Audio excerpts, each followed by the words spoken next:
The Japanese have rites and ceremonies so different from those of all other nations. The things they do are beyond imagining. And it may be truly said that Japan is a world the reverse of Europe. To the first Westerners in Japan, it was a mysterious world. It was the fabled Isle of Zipangu that Marco Polo had only heard about.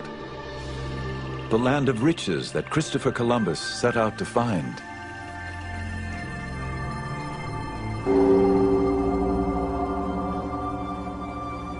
When the Portuguese arrived in Japan in 1543, they encountered a country embroiled in civil war.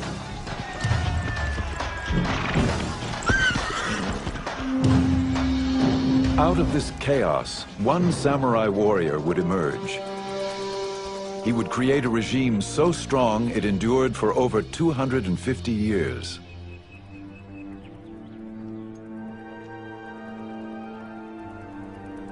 Witnesses to this world, both Western observers and Japanese, wrote of these changing times. Theirs is a story of flowering culture, of poetic ritual, and of rigid power struggles. It is the saga of opening trade with Europe and then closing its doors to the West. These are the memoirs of Japan's secret empire.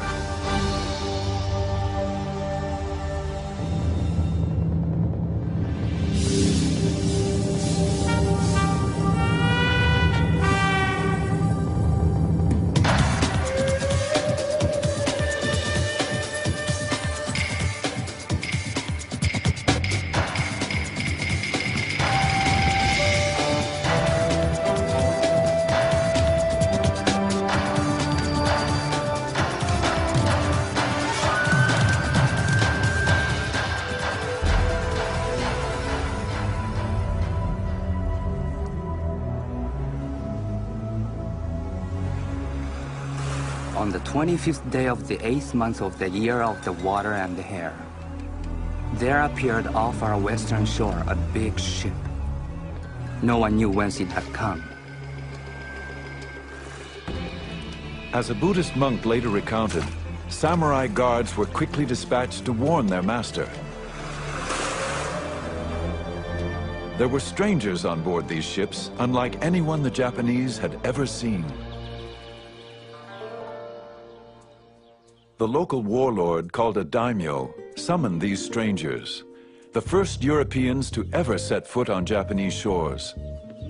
It was the year 1543.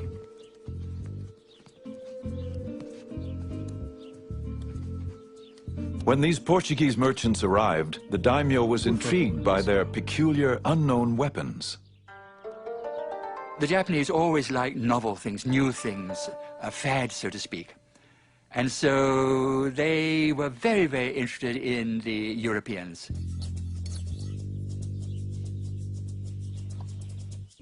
After he watched the Portuguese shoot down a duck, the daimyo purchased 2 guns and put his swordsmith to work making copies. Then he asked for shooting lessons.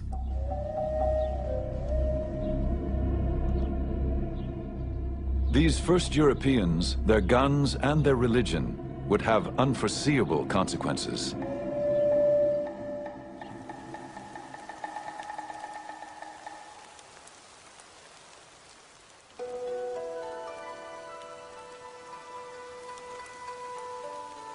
In this same year, a boy was born to a daimyo family.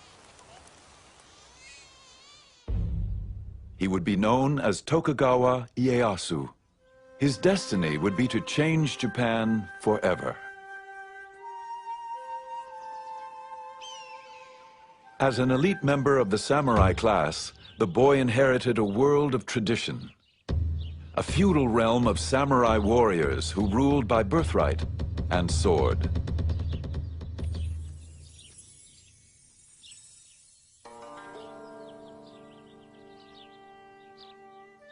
The son of a daimyo lord, Ieyasu would soon have to give up children's games for the politics of war.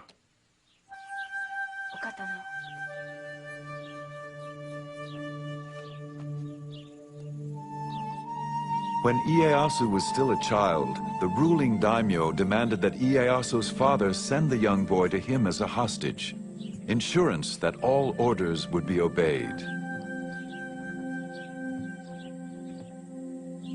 When children were taken as hostages, it did not mean prisoners. This was all part of the political negotiation in which alliances had to be formed because no one trusted no one else. So there had to be a guarantee, and therefore the hostage was used.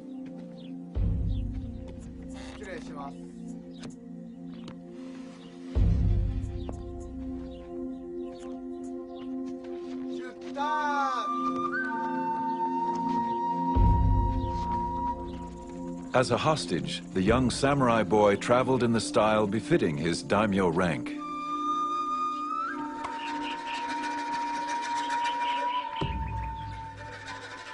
He could not know his destiny, nor could he know that he would never see his father again.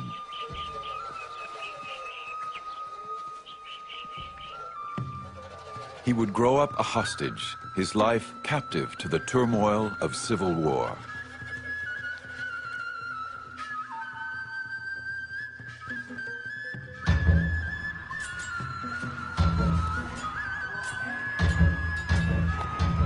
The whole of Japan was involved in wars. Treachery was rampant and nobody trusted his neighbor. They would enter into league with one faction and then desert it for another, as the winds of fortune blew.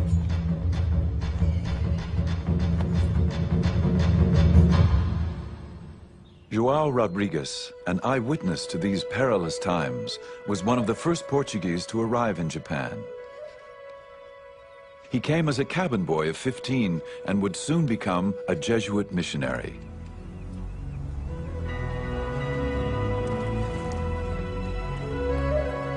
As Portuguese merchants traversed the oceans in search of new ports for trade, Jesuit missionaries accompanied them, searching for souls to save.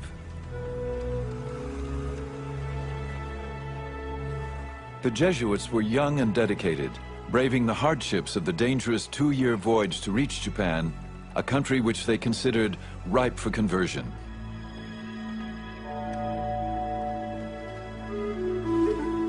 They sent home tantalizing reports of an alien world.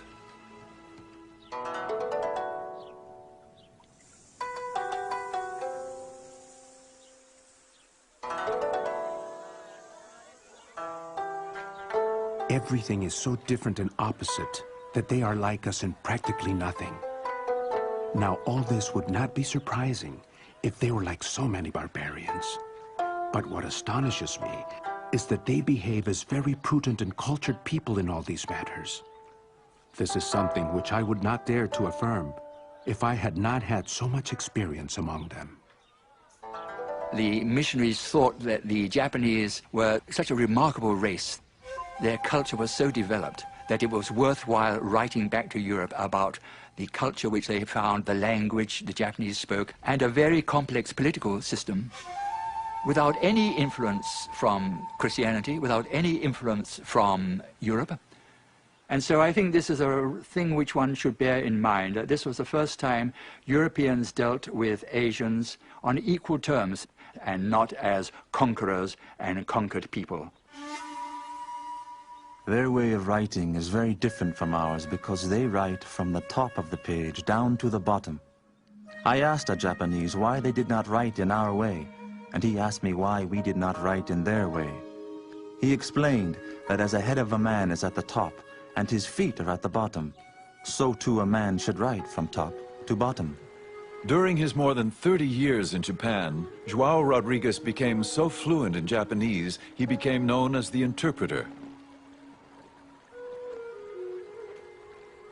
His work allowed him to observe all levels of society, from the highest daimyo warlords to the lowest Japanese farmer. Every class of person, noble or humble, uses a fan throughout the whole kingdom. People who have business matters and other things which they wish to remember, write them down on their fans. They are always carrying these fans about in their hands, opening them, shutting them, and looking at them. Nobody would go out into the street without one.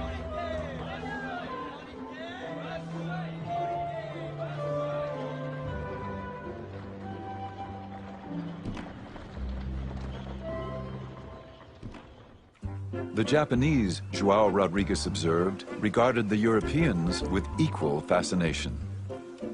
They greatly wondered at our big and long noses, thick beards, and red or fair hair, and considered all these things as so many defects.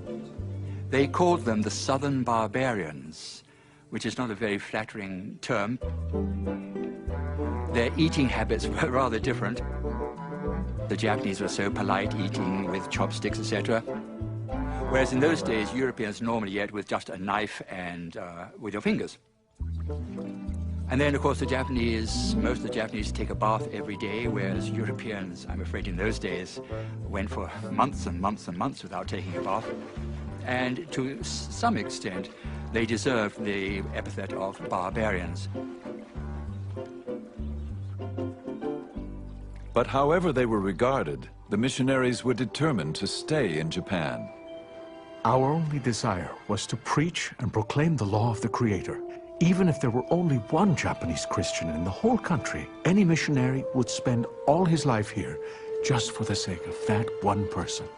These men were very, very zealous, and the conditions were rather good for the conversion of people to Christianity.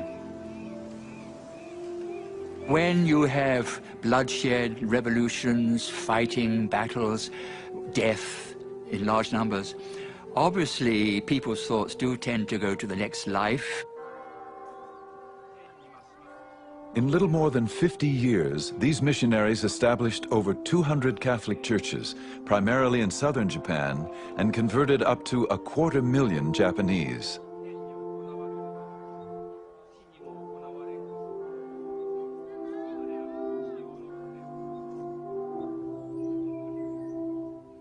When a Japanese lord or Japanese daimyo changed his religion, he would bring pressure on his people because he had absolute power of life and death on the people below him. And so you got in a relatively short period of time, large-scale conversions. But there was another factor that some of the daimyo, when they became Christian, they had certain considerations of commerce in the back of their mind, because where the missionaries went, the Portuguese merchants went. And the Portuguese merchants offered very profitable trade vis-à-vis Japanese.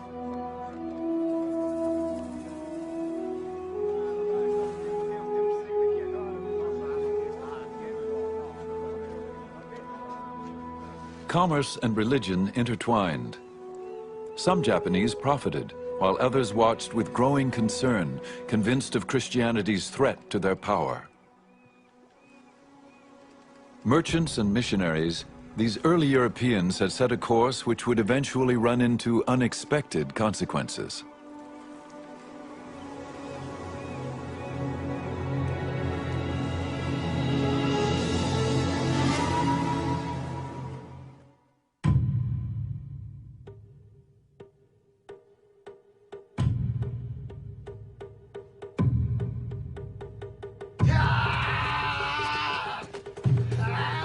To endure the rigors of never-ending training, to remain clear-minded in the face of grave danger, to face death matter-of-factly, this is the art of kendo, the way of the sword.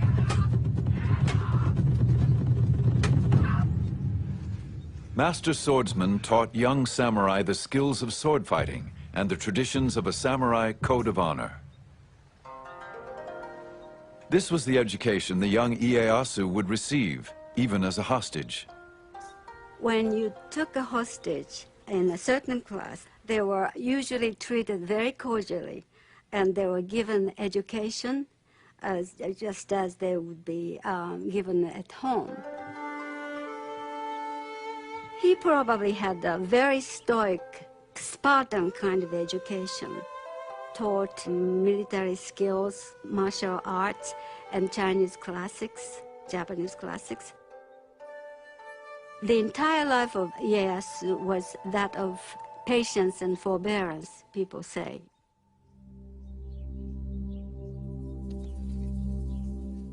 The young hostage, Tokugawa Ieyasu, would learn what it meant to be a samurai. Adopt a stance with the head erect, neither hanging down nor looking up, nor twisted. Do not roll your eyes nor allow them to blink, but slightly narrow them. Brace your abdomen so that you do not bend at the hips. A legendary swordsman, Miyamoto Musashi, would preserve the way of the samurai in a classic book, The Five Rings. It was a guide to strategy, its philosophy embraced in Japan even to this day. In all forms of strategy, it is necessary to maintain the combat stance in everyday life, and to make your everyday stance your combat stance.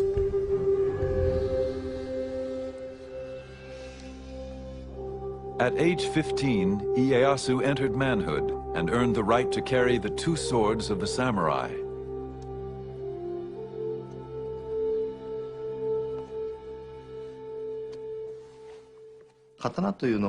The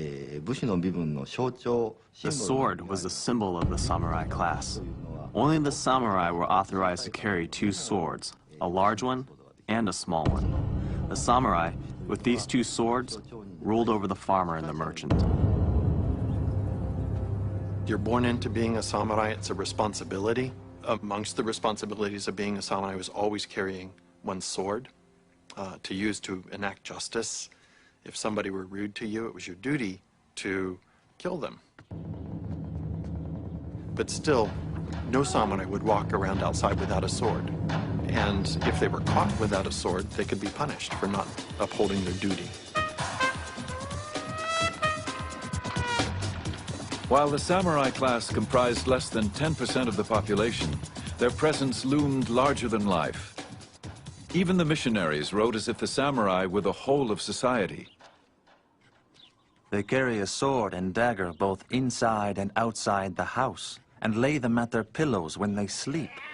Never in my life have I met people who rely so much on their arms. They are very warlike, and are always involved in wars, and thus the ablest man becomes their greatest lord.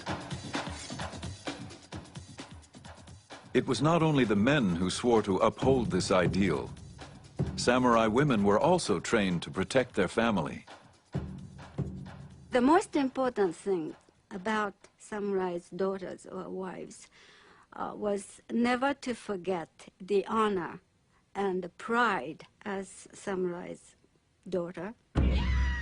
In crisis, they had to be prepared to kill themselves rather than be shamed, disgraced by the enemies.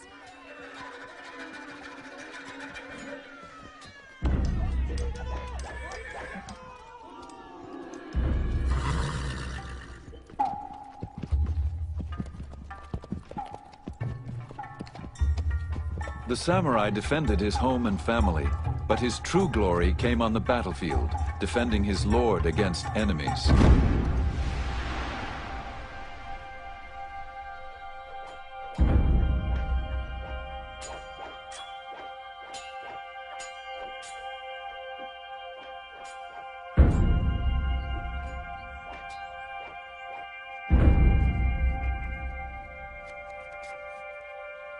The samurai dressed carefully for combat.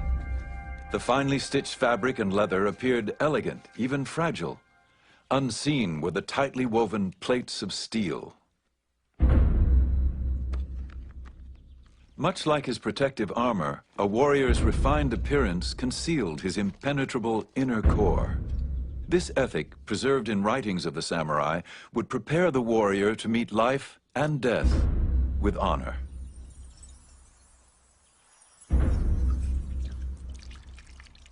A samurai would wash himself with cold water every morning, scent the shaven top of his head and hair with incense to make himself presentable. He was ready to be killed in battle at any moment.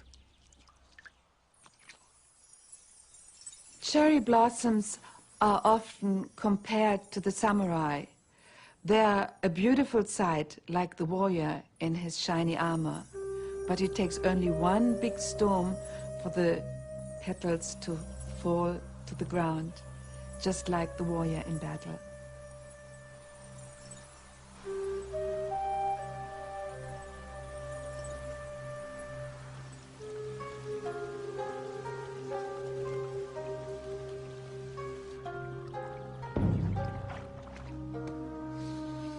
For samurai, as important as knowing how to kill was knowing how and when to die.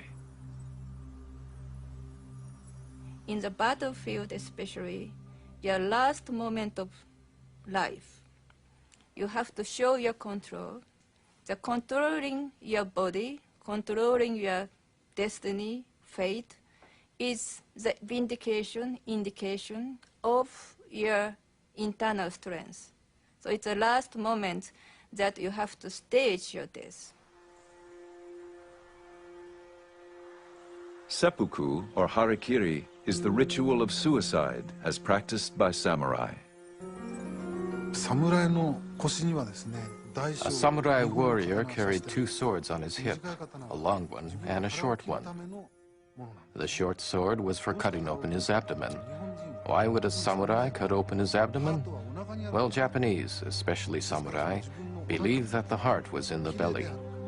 They believe that whether their heart was pure or impure would be revealed when they disemboweled themselves.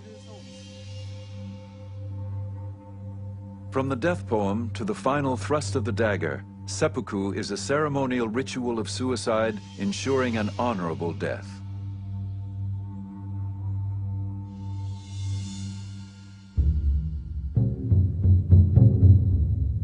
João Rodrigues wrote of a man who committed the ritual of seppuku.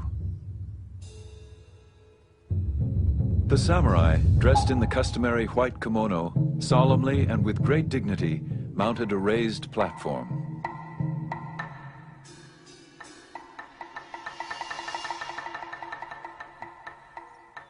Then, in a loud voice, he told them to watch him carefully as he cut himself open.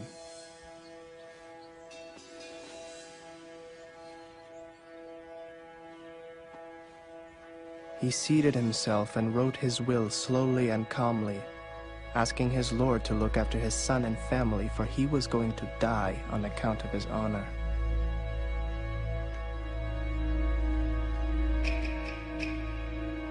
He bade farewell, and then in front of them all, he fearlessly cut his belly. And so he died. This sort of thing often happens.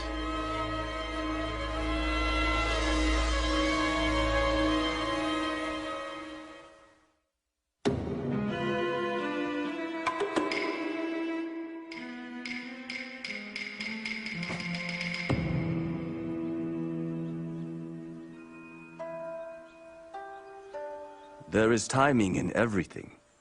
Timing in strategy cannot be mastered without a great deal of practice. There is timing in the whole life of the warrior, in his thriving and declining, in his harmony and accord. These are the enduring principles which guided the life of the samurai warrior. For Tokugawa Ieyasu, patient strategizing would become his most powerful weapon. He was now of age, 18 years old and married with 2 children, but he was still a hostage of the ruling daimyo warlord.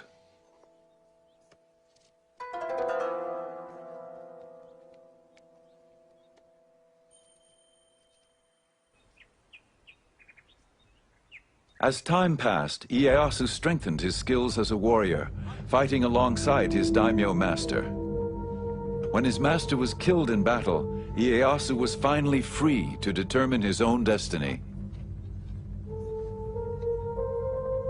Ieyasu was put in a position to have to make a decision at some point, whether to go along with the hostage family, but at all times he never forgot his ambition to go back to his original castle and to regain all the territory that his father's family had, and to expand that, and to go back to his retainers who were faithfully waiting for him.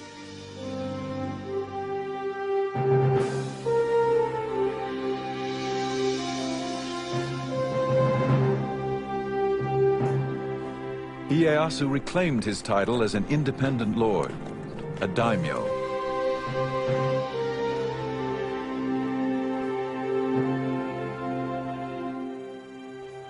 He returned to his family estate.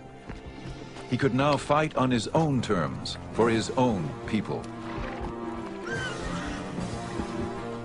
I fought against my enemies solely in order that I might take my revenge on my father's adversaries.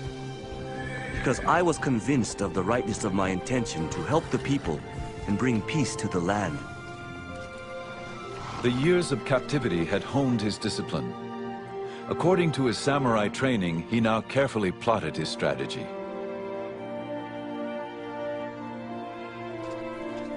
In a crucial move, Ieyasu allied himself with the man who killed his daimyo master, Oda Nobunaga.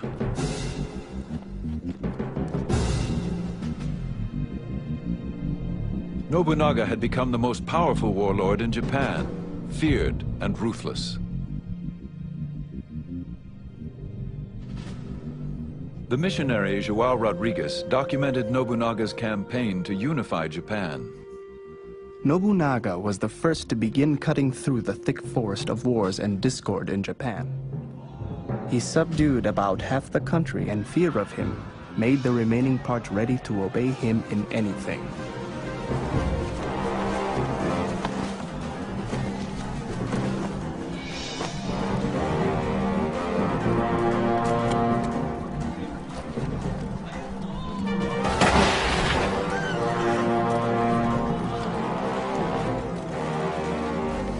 In the Battle of Nagashino, Nobunaga armed 3,000 of his foot soldiers, 3 ranks deep.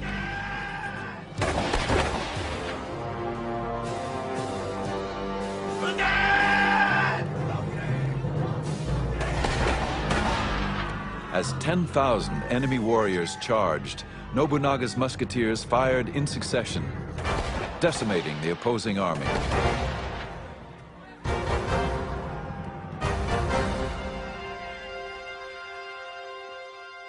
Nobunaga's innovations in the use of firearms completely changes the face of samurai warfare.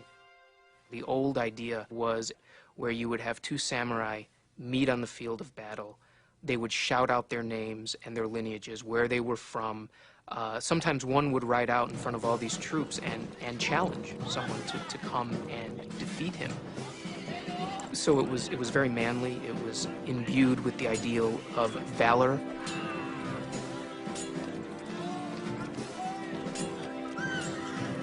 Now you have faceless ranks of samurai shooting other faceless ranks of samurai. Nobunaga continued to amass power until one night treachery within his inner circle caught him off guard.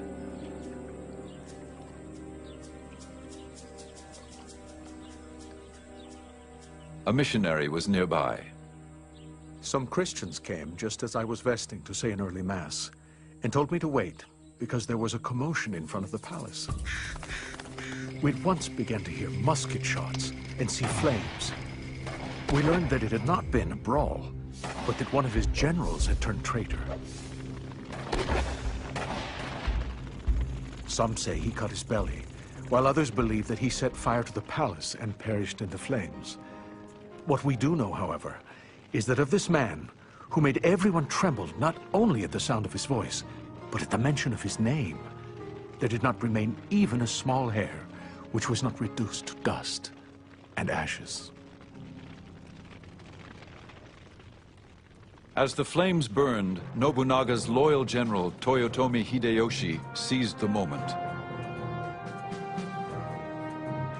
Hideyoshi immediately springs into action, murdering the murderer of his own lord, which then gives him the right, in essence, to claim leadership of Nobunaga's vast coalition of armies.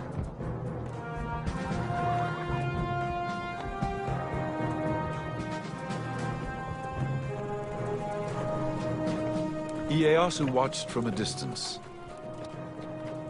Would he subordinate himself to Hideyoshi's command? Or was it time to fight for control?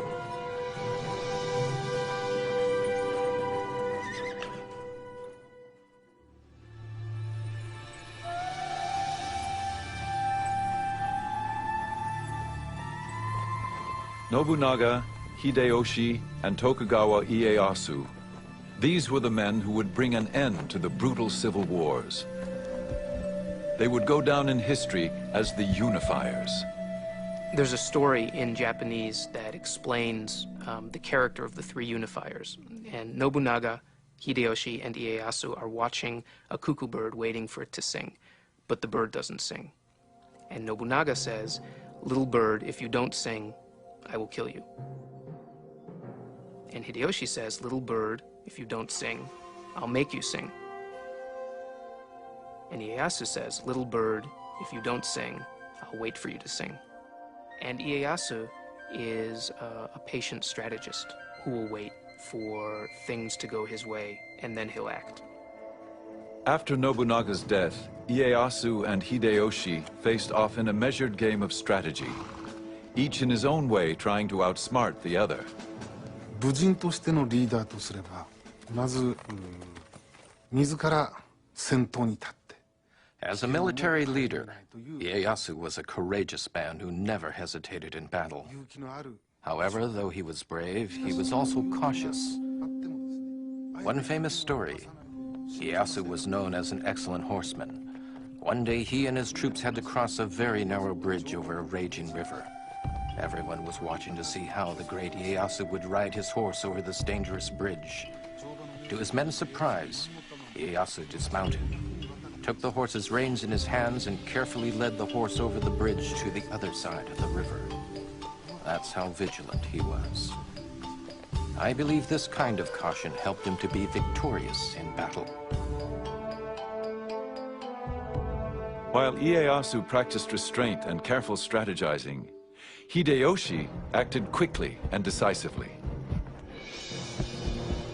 Hideyoshi was from peasant stock. The son of a lowly foot soldier, he worked his way up through the ranks. Hideyoshi became known as a brilliant general, and he held the same grand vision of himself.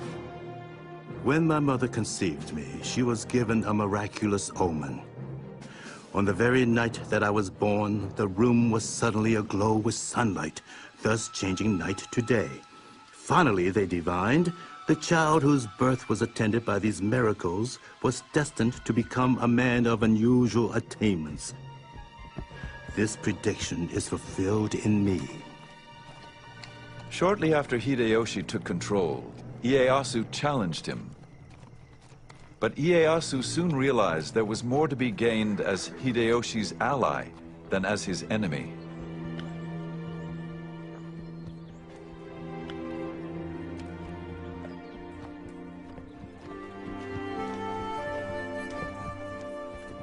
Hideyoshi rewarded Ieyasu for his loyalty with a vast domain of land and ordered him to make his headquarters in the remote fishing village of Edo, 300 miles east of Hideyoshi's castle in Osaka.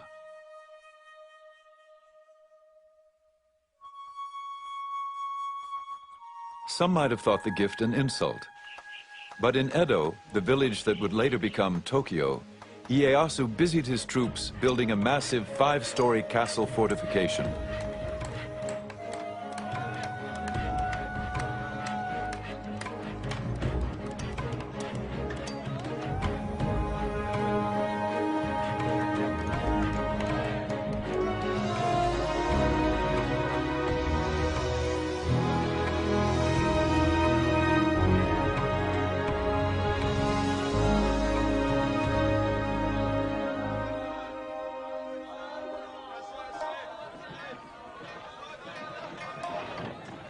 Within the walls of the city of Osaka, Hideyoshi was consumed with fortifying his own castle. Reputed to be the most impregnable fortress of its time, it was also one of the most ostentatious. Osaka Castle had a strategic location, close to the Emperor's palace in nearby Kyoto. For centuries, the emperor had remained a ruler in name only, ignored by those who truly held power. He whiled away his days with court gossip, calligraphy, and poetry. By Ieyasu's time, the court is still powerless, but it is only the court which can appoint the shogun. So in the ultimate symbolic sense, the court is still the arbiter of final resort. That's why all the warlords are aiming for Kyoto. You have to get the emperor to recognize that you're the most powerful of all of the combatants on the field of battle.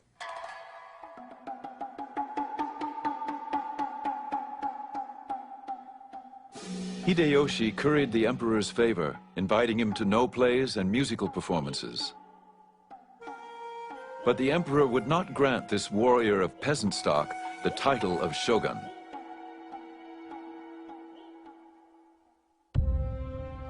Ieyasu never relinquished his desire for power. He offered the emperor more than invitations. He arranged the marriage of one of his granddaughters to the emperor's son. All of the lords in Japan used family to cement political alliances. You would marry off daughters or marry off sons. What Ieyasu did in particular was have an abundance of sons that he could use. He could set them up to support his nascent government. He could set them up as independent military lords that he could then call upon for help. In contrast, Ieyasu's rival Hideyoshi failed to produce a male heir. Finally, he adopted a nephew and groomed him as his successor. Then, at 60 years of age, Hideyoshi finally fathered a son of his own. He called him Hideyori, and he was the jewel of his life. Hideyoshi's thoughts now turned to the safety and survival of his young son. I cannot describe the endless tedium, as if I were guarding an empty house when Hideyori is not here with me. I say again, strictly order that all be vigilant against fire. Each night have someone make the rounds of the rooms 2 or 3 times. As Hideyoshi obsessed over his own son, his adopted son, now an adult, was in peril.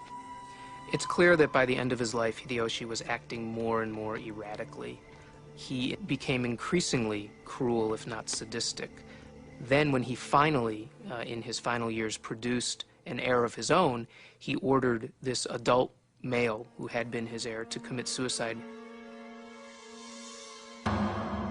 Hideyoshi then ordered his adopted son's entire family put to death. A missionary recounted.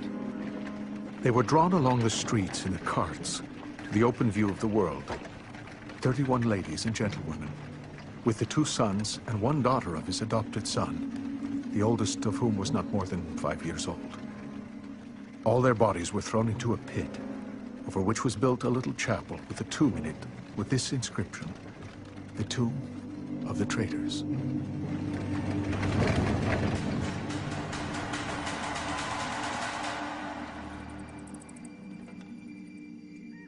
Soon after, Hideyoshi's health began to fail. He wrote his death poem. Ah, as the dew I fall, as the dew I vanish. Even Osaka Fortress is a dream within a dream. Hideyoshi then called Ieyasu and 4 of the most powerful daimyo to his deathbed. He appointed them legal protectors of his 5-year-old son Hideyori, his heir and the future ruler of Japan.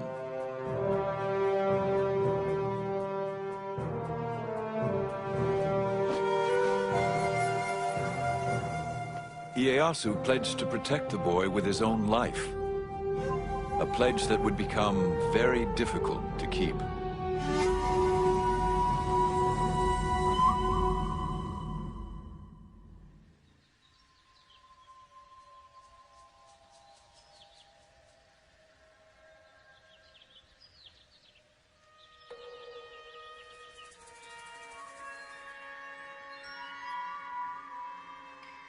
It is said that war is a curse. It is resorted to only when it is inevitable. However, in time of peace, do not forget the possibility of disturbances. Ieyasu was on guard. Those daimyo who feared his growing power began to plot against him. Ieyasu's territory now extended throughout most of Japan. He was determined to maintain his holdings and expand his base of power. One of Ieyasu's nicknames is the Old Badger, and it reflects his craftiness as well as his famed ability to wait. And he waits until after Hideyoshi is dead, until he has a clear preponderance of power, and then makes his move to become the dominant military leader in Japan. Ieyasu mobilized his troops. He sent one division to Ogaki Castle, where his enemies were gathering.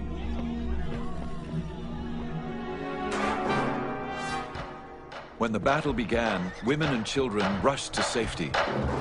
Ieyasu sent a large force to lay siege to the castle, and they fought day and night. One of the young girls at the castle later told her family of the terrifying experience. Mothers, concubines, and daughters all stayed in the tower and cast bullets.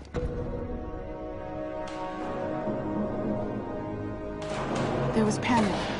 A bullet struck my younger brother, killing him on the spot. It was a cruel sight. Indeed, it was. We felt as if we should die. There was nothing but fear and horror left. As the battle wore on, heads of slain warriors were brought to the castle to be prepared for the ritual presentation to the victor. It was believed that even in death, the samurai should be viewed as a worthy opponent. Those people who were in the castle would wash the heads, and they would put some cosmetics on the face of the dead corpses because they were proof of having killed someone important. That was part of the very small part of what they did, which is inconceivable to, us modern people, modern women. All the decapitated heads were brought into the tower. We weren't a bit afraid of the heads and used to sleep in the midst of the nasty smell of bloody heads.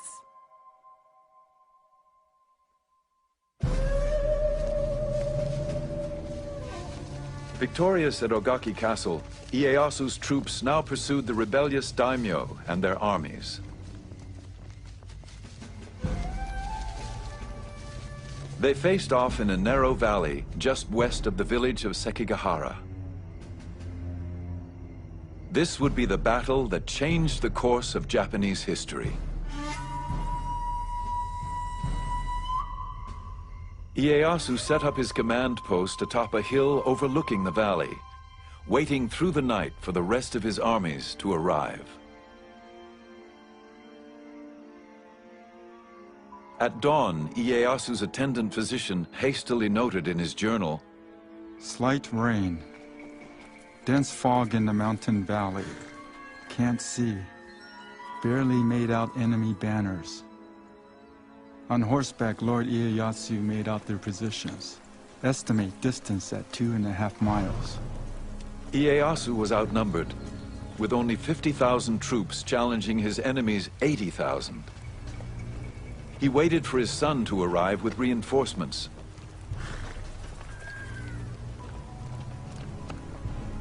But at 8 in the morning, the fog suddenly lifted, and the two opposing armies found themselves within striking distance. Ieyasu could wait no more. Rallying his troops, it was said he sent them forward with his famous battle cry. There are only two ways to come back from the battlefield. With the head of an enemy, or without your own.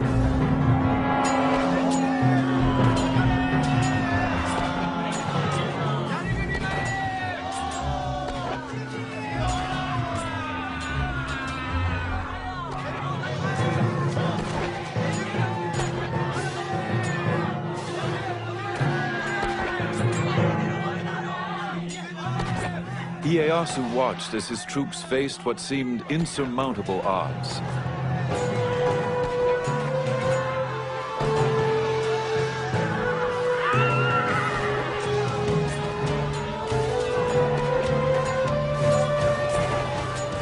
Then, suddenly, the tide turned. Several enemy daimyo and their armies, convinced of Ieyasu's ultimate victory, defected and joined Ieyasu's forces. By 2 p.m., Ieyasu's troops had defeated the rebellious army.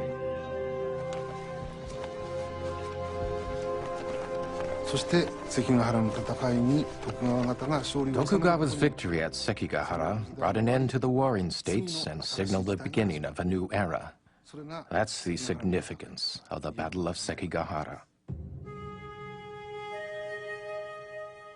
In recognition of Ieyasu's power, the emperor awarded him the title of Shogun, the barbarian-subduing generalissimo. Tokugawa Ieyasu now had the authority to rule Japan in all military matters.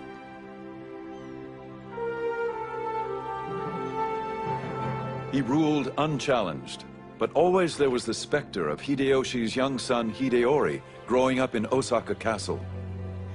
Ieyasu had sworn with his life to protect the boy who could someday lay claim to all Ieyasu had won.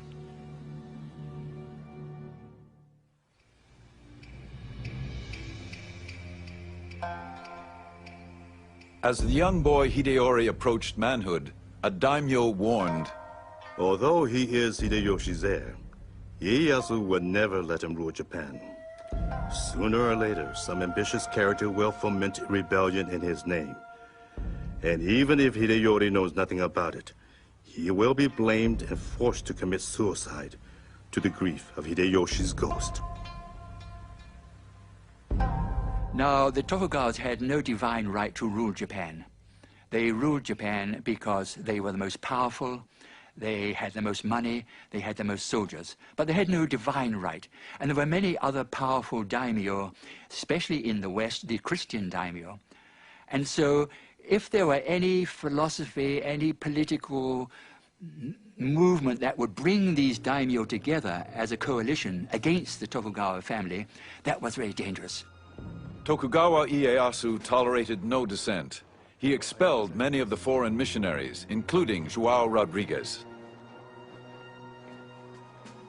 Ieyasu wanted to clear the board of all these foreign influences which were just muddying the waters, making life more complicated. He even ordered all Christian activity among the Japanese halted. But still he faced the only true threat to his power, the young Hideyori. By the time he reaches adulthood, Hideyori can no longer be ignored by Ieyasu. He's a threat simply because he exists. He is the legitimate heir of Hideyoshi. Ieyasu is supposed to be supporting him until he becomes an adult, and he poses an intrinsic threat to the legitimacy of the Tokugawa shogunate. Ieyasu came to but one conclusion. He could no longer honor his pledge to a dead ally to protect his son. Ieyasu decided to go into battle once more. It was obviously going to be another showdown. And the many samurai, in their thousands, and these were hard-bitten warriors, they still owed loyalty to Hideyoshi's family. And of course they owed just as much loyalty to his son. So they gathered in Osaka Castle, and Osaka Castle was a very strong castle. It was considered impregnable.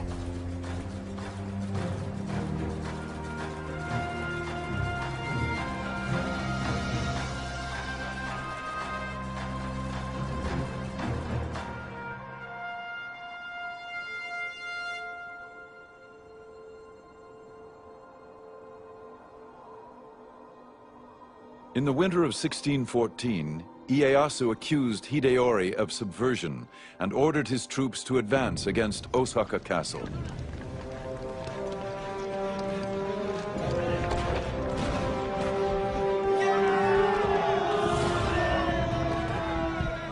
Hideyori's supporters, nearly 100,000, held strong.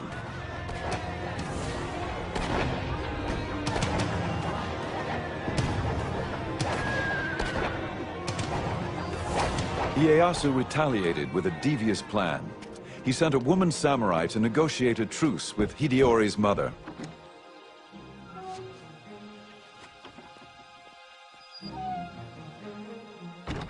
Ieyasu offered a safe haven for Hideyori's garrison if in return he agreed not to mount further rebellion against Ieyasu's rule.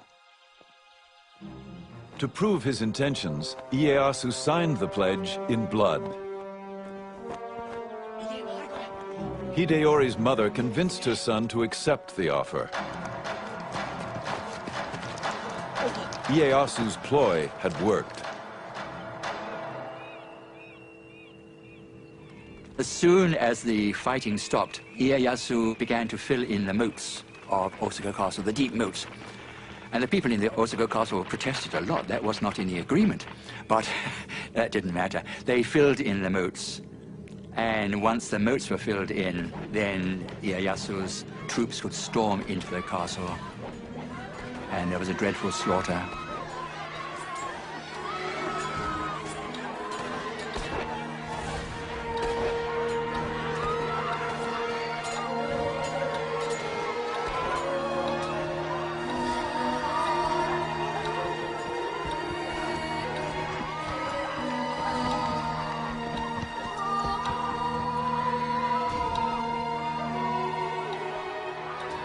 Thousands of defeated soldiers, women, and children fled the castle compound.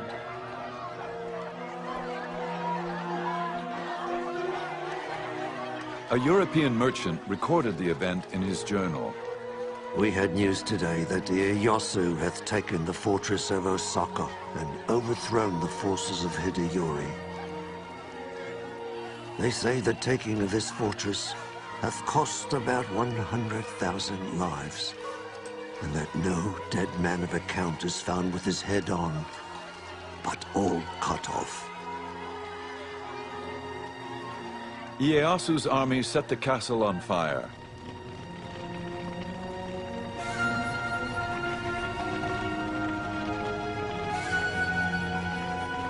As the flames raged around him, Hideyori refused to surrender and was left with no other option.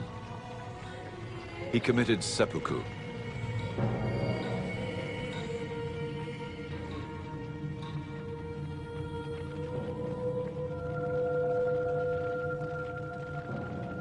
There's one big problem with killing Hideyori, however, and that's that Ieyasu was supposed to be his supporter. I mean, it's a very realistic, cold-blooded strategy, but he wanted to establish a dynasty that would last through the ages. There is reason to believe that Ieyasu genuinely regretted having to kill the son of his former lord. Ieyasu is said to have paid penance by writing the name of the Buddha 10,000 times on scrolls of parchment.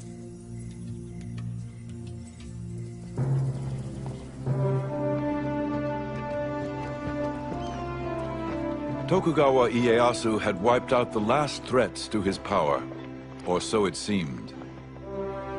But not everyone was under his control. There were the Western traders who he valued but mistrusted, and the Christians who he considered a threat. Tokugawa Ieyasu had won the wars. His struggle to control the future of Japan had just begun.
In the early 17th century, the ruler of Japan, the shogun, was told this story. One day, the king of the Portuguese said to his council, "Far to the east lies a country called Japan, and it abounds in gold and silver. Why should not that land be added to my domains? The best way to make ourselves masters of the land is by means of our religion, and then send in the army." The shogun, Tokugawa Ieyasu, and his legions of samurai warriors were undaunted by stories of foreign invaders. He was a strong leader and had brought peace to the war-torn nation.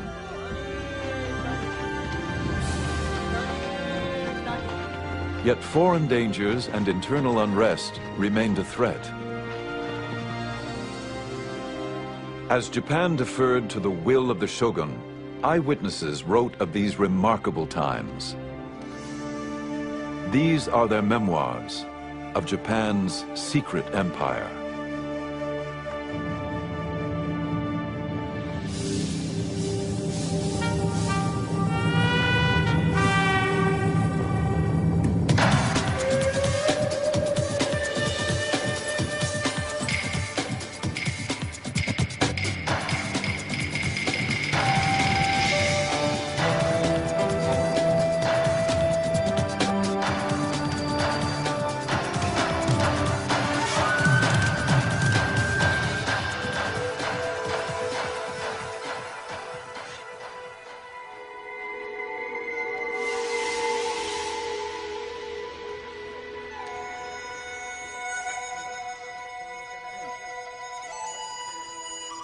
After we'd been in Japan 5 or 6 days, came a Portugal Jesuit who reported that we were pirates. We looked always that we should be set upon crosses, which is the execution of this land. I looked every day to die. Rescued from the sea and imprisoned, William Adams, the first Englishman in Japan, had good reason for concern. It was the year 1600, and Portuguese Catholics had long held a monopoly on trade in Japan. At the time William Adams arrived, there had been religious wars in Europe, and the Catholic missionaries were not at all happy when they heard that an Englishman and an English Protestant had been washed up in Japan. The most powerful warlord in Japan, Tokugawa Ieyasu, commanded Adams to his castle.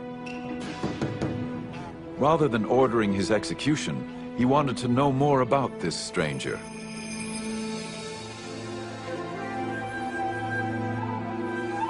The summons was highly unusual, as only the highest-ranking officials were ever received by the great man himself.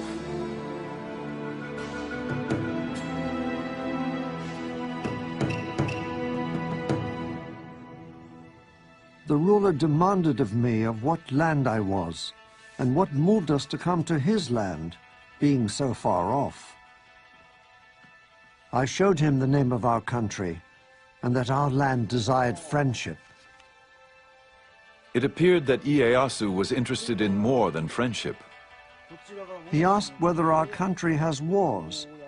I answered him, yea, with the Spaniards and Portugals. He asked me diverse questions of my religion and what way we came to the country. From one thing to another, I abode with him till midnight. As the meeting came to an end, Adams dared to make a parting request on behalf of his Dutch employers. I desired that we might have trade with your country, the same as the Portugals and Spaniards. To Ieyasu, this was welcome news. Ieyasu valued trade with the Portuguese and Spanish merchants, but was wary of their Catholic missionaries who preached obedience to a God more powerful than he.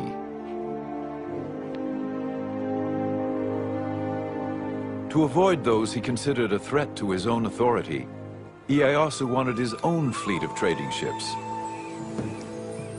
Adams had the skills he needed.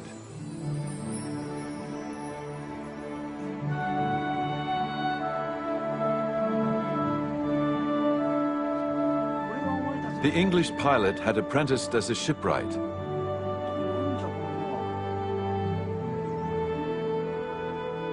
Ieyasu asked him to build 2 ships capable of navigating the open seas. I answered that I was no carpenter and had no knowledge thereof. Well, do your endeavor, saith he. If it be not good, it is no matter. You can't deny that William Adams did have a certain amount of influence when he was told to build these 2 ships. They were the first foreign ships, first European ships to be built in Japan.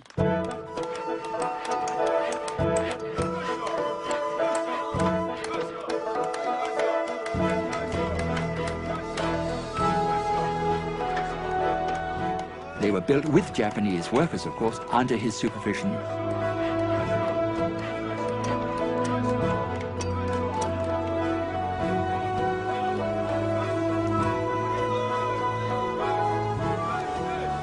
And then afterwards they sailed to Mexico, and they sailed back quite safely.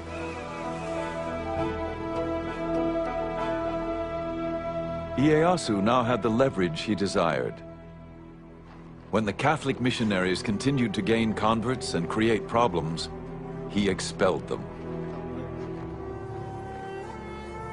Life was complicated enough without these pesky foreigners interfering. And so that probably was the reason why he did not want Christians in Japan. Ieyasu replaced his Catholic interpreter with William Adams, who had been quick to learn Japanese. He was a Protestant, of course. Ieyasu knew that he had no interest in helping the missionaries, and so he was rather a valuable man to have around. Ieyasu still wanted to trade with the West, but on his own terms. Adams convinced Ieyasu that the Protestants did not want to convert his people. Ieyasu soon made him his commercial agent, and Adams negotiated especially favorable terms for the growing Dutch East India Company. The Hollanders be now settled, and I have got them trading privileges as the Spaniards and Portugals could never get in their 50 years in Japan.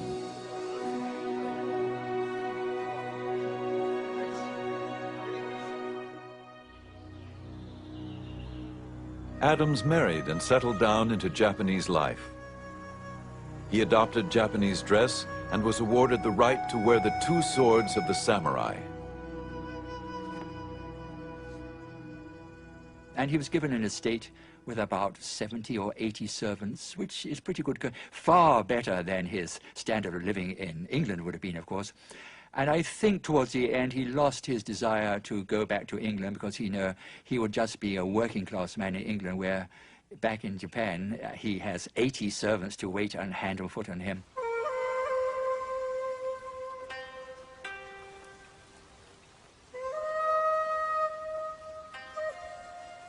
It was possible that Adams visited Ieyasu at his tea house for intimate conversation away from the politics of the court. The tea ceremony was much admired by a Western observer. The guests open the gate, walk along the path through the wood up to the tea house, quietly contemplating everything they see. They remove their fans and daggers and deposit them in a kind of cupboard placed there outside for that purpose. If Adams and Ieyasu had private political discussions, the tea house was also a retreat where they could replenish their souls.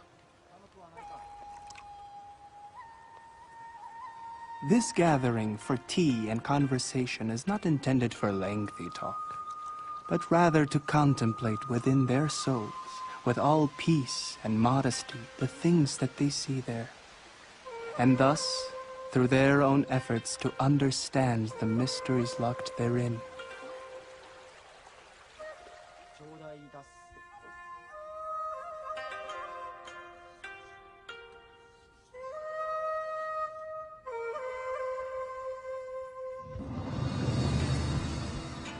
For Ieyasu, unsettling foreign influences could jeopardize the peace he worked so hard to forge.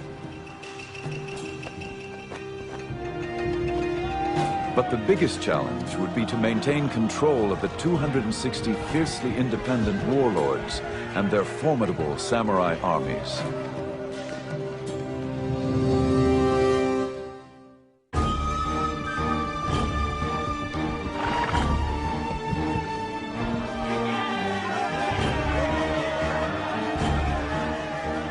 Tokugawa Ieyasu became shogun in 1603 and united Japan after generations of civil war. All of the great lords had been fighting for a century. They were tired of fighting. They wanted to secure their own positions.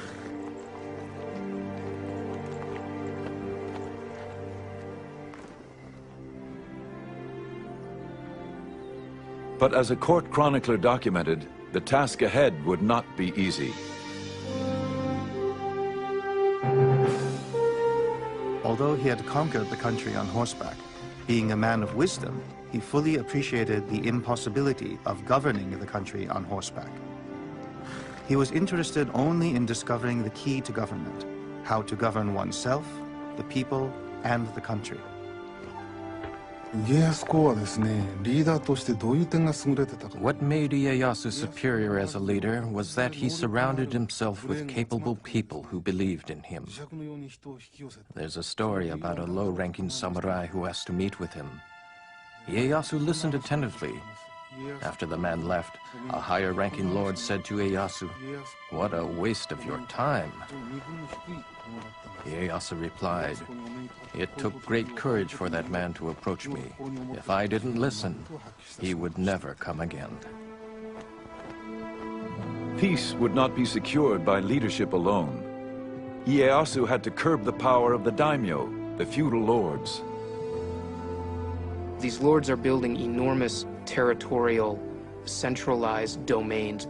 What the feudal lords are trying to do is essentially control everything and everybody within their territories. They control all the fighting men, they control all the peasants, they control all the resources. Ieyasu allowed the daimyo to rule their own domains, but he prohibited them from doing anything that might enhance their power or status relative to each other. In Tokugawa, Japan, a daimyo was restricted to only one castle, and to enlarge it, he had to receive permission. A new ship? Ask the shogun. Arrange a new alliance through marriage, only if the shogun approved.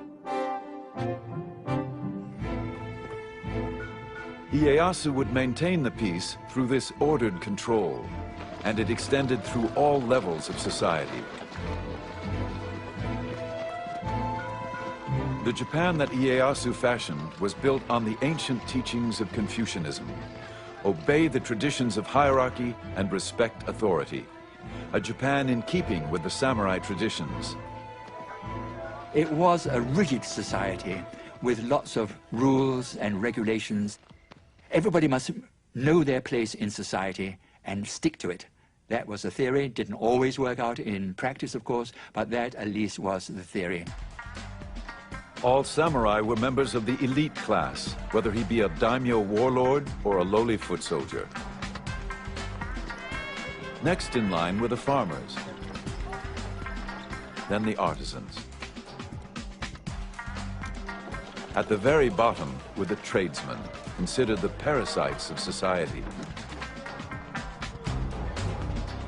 The Tokugawa shogunate would issue many rules to control and maintain the rigid class structure, from what you could eat to what you must wear. Lords and vassals, superiors and inferiors, must observe what is proper within their position in life. Without authorization, no retainer may wear fine white damask, white wadded silk garments, purple silk kimonos, purple silk linings, and kimono sleeves which bear no family crest. The rules and regulations kept everyone in their place, but for the daimyo at least, there were still ways to earn special privileges.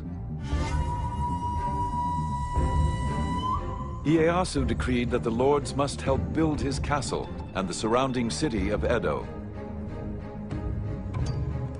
The construction became a grand competition as each daimyo vied for the shogun's favor.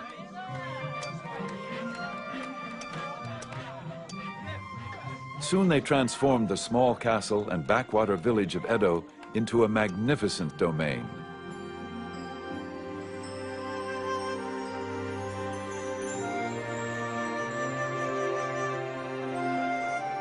The city later known as Tokyo. The streets are far broader, longer and straighter than the streets of Spain.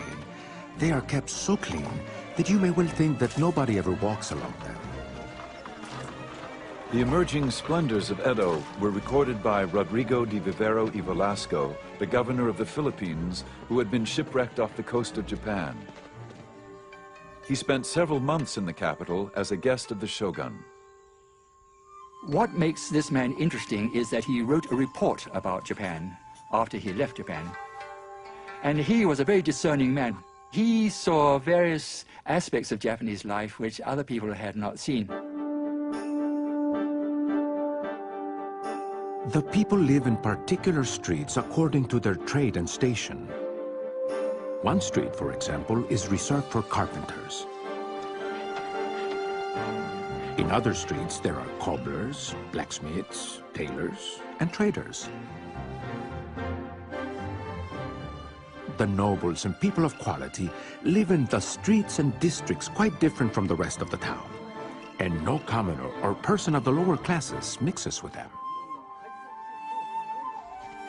Those daimyo who had gained most favor lived closest to the castle and were granted more audiences with the great ruler himself.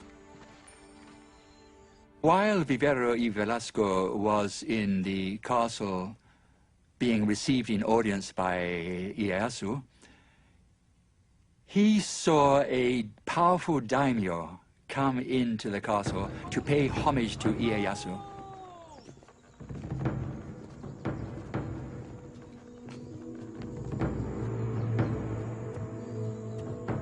There entered one of the greatest nobles of Japan, whose rank was evident from the gifts he brought. Bars of silver and gold, silk robes. All this was first placed on some tables, but I do not believe the ruler even looked at it. 100 paces from the throne, the daimyo prostrated himself, bowing his head so low that it looked as if he wanted to kiss the ground. Nobody said a word to him, nor did he raise his eyes towards the ruler. And then finally somebody clapped, end of audience. Not a word had been said, end of audience, and he goes out backwards on his knees. And Rodrigo Velasco was very much impressed by what he had seen, because he realized the power Ieyasu had. Here was a powerful daimyo who had power of life and death in his own region. But when he comes to pay tribute to the shogun, what a lowly position he adopts. The great ruler had realized his vision. All of Japan was under his control. At 72, he was still remarkably vigorous. Then, on one of his regular hawking expeditions, he fell seriously ill.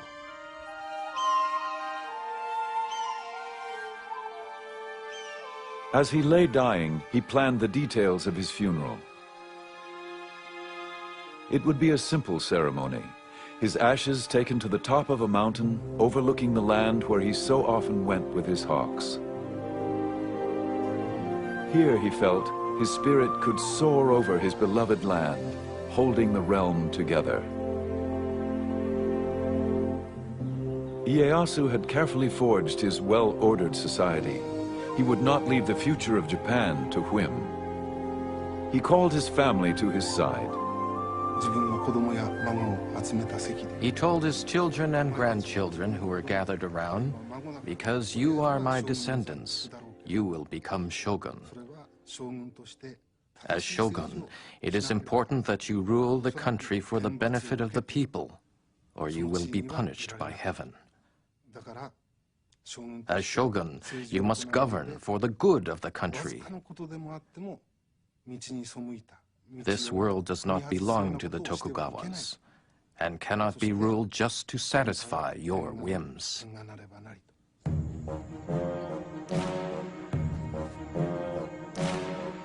Among the family members was a young grandson, destined to become shogun. The child, Iemitsu, would grow up determined to carry on in the footsteps of his famous grandfather.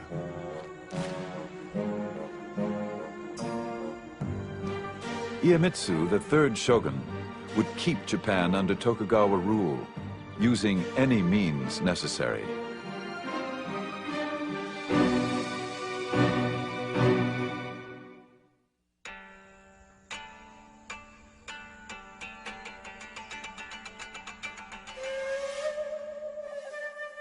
The third Tokugawa shogun, Iemitsu, worshipped his late grandfather.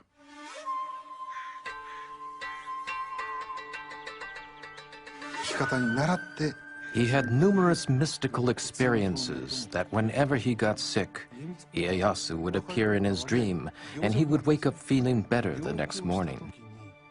So his respect for Ieyasu transformed into worship.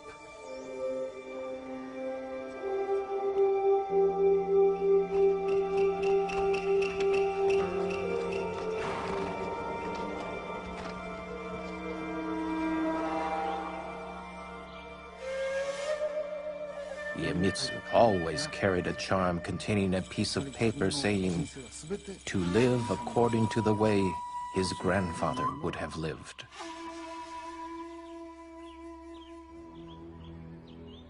But though Iemitsu tried to emulate his grandfather, his tactics were much more severe. It was reported after he became shogun, Iemitsu summoned the daimyo to his palace.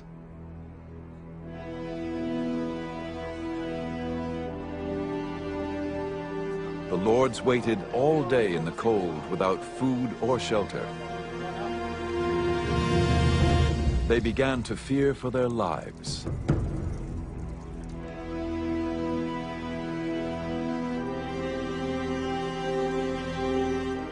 Until at last, they were called into Iemitsu's inner sanctum, where he delivered his ultimatum.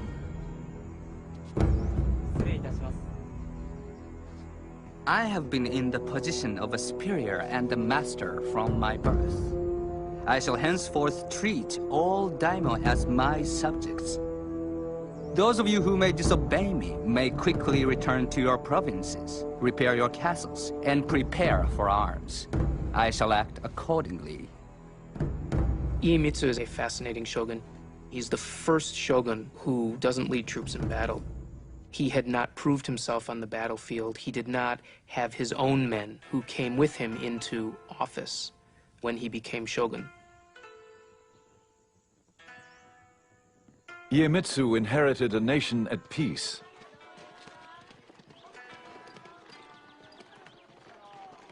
Yet he would rule with an iron hand.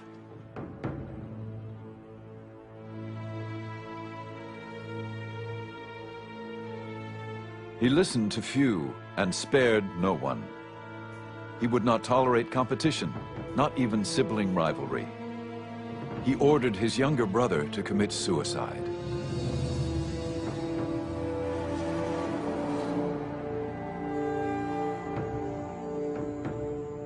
The Tokugawa shogunate under his rule acts much more capriciously towards lords that disobey their orders or flout any of the rules and regulations which bound them. A European merchant who once tutored Iemitsu observed the shogun's court. No one dares to attempt any opposition to the will of the shogun. Whatever injustice the shogun may commit, or into whatever extravagance of excesses he may plunge, they praise or approve of all. But ruling by fear alone could also breed revolt. Iemitsu had to keep the daimyo lords' allegiance, all 260 of them.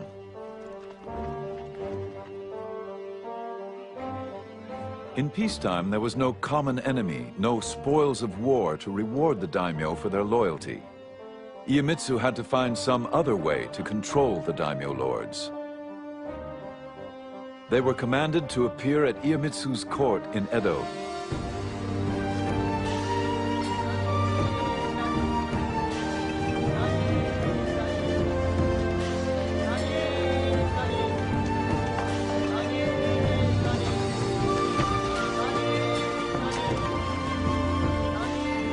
And they did not journey alone, as witnessed by a German traveler.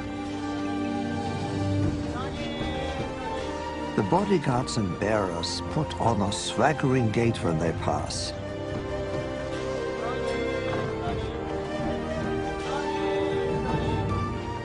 With every step, they kick up their heels nearly to their backsides, and at the same time thrust the opposite arm forward. It looks as if they're swimming in the air.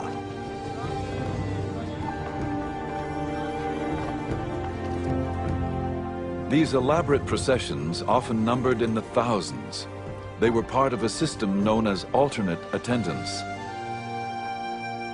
The alternate attendance system had been evolving over the decades of Tokugawa rule, and primarily what it meant is that great lords had to spend part of the year in Edo and part of the year back in their domains. They had to travel back and forth according to strictly set schedules, while their wives and children had to spend all their time in Edo. This was the single greatest administrative control on the outer lords during the Tokugawa shogunate.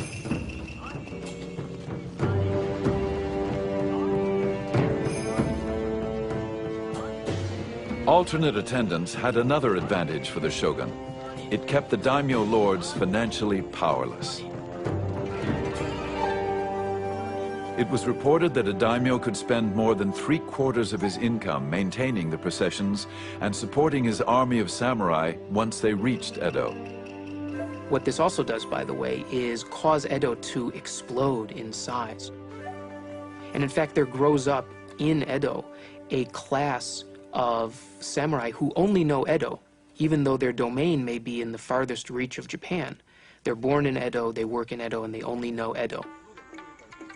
For the samurai warrior, life in peacetime Edo was the catalyst that changed the very nature of their existence. Prohibited from bringing their wives and families, the samurai lived a bachelor's life. They were paid a small stipend to perform their official duties, such as they were.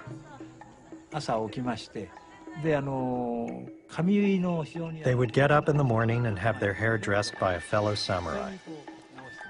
Then they would go to work on the grounds of the lord's estate. This they would do once every 4 or 5 days. These samurai would work only in the morning and then go home for lunch. At around 2 o'clock in the afternoon, they would go out on the town. It was a life that the once proud warrior could never have imagined.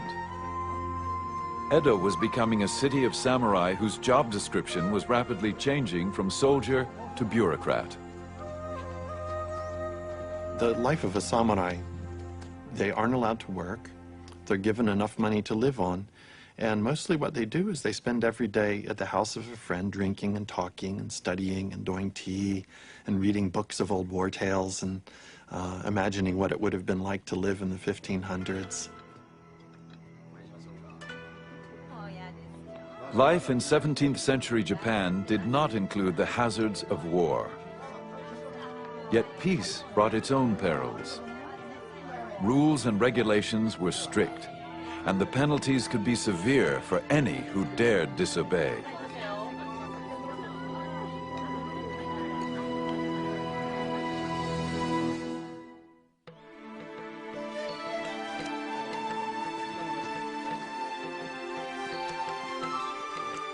Fluttering our papers, the spring winds blow, when through the open barriers, how gratefully we go.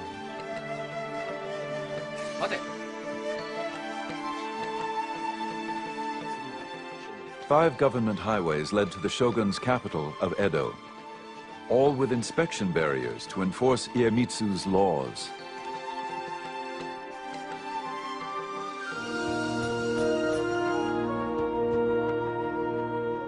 The shogun had improved the roads so his messengers could quickly reach any part of Japan.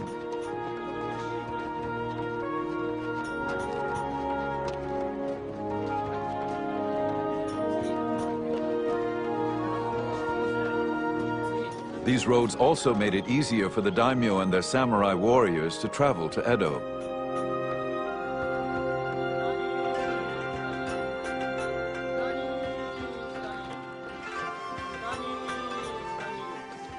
But for most Japanese, travel was an arduous process.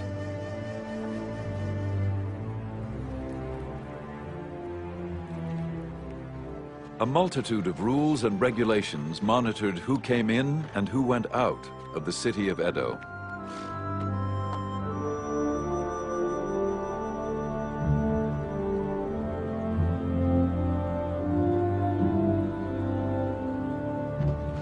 Almost everyone needed a passport. The few exceptions included itinerant performers who proved their identity by showing off their talent, or sumo wrestlers whose girth was ample proof of their profession.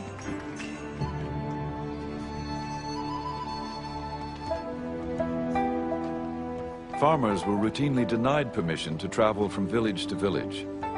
The government preferred to keep them working in the fields.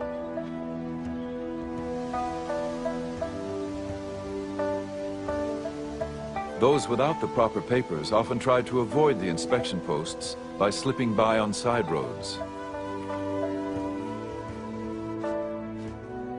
If caught, there were severe penalties. A traditional Japanese-style punishment meant crucifixion for a man, for a woman, enslavement or enforced servitude.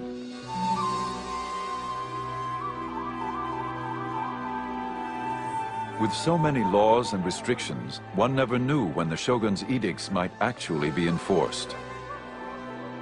Sort of like a theater of punishment to try to scare people into behaving. Some ruler might decide that morals are going to hell in a handbasket and suddenly grab one person and punish them severely.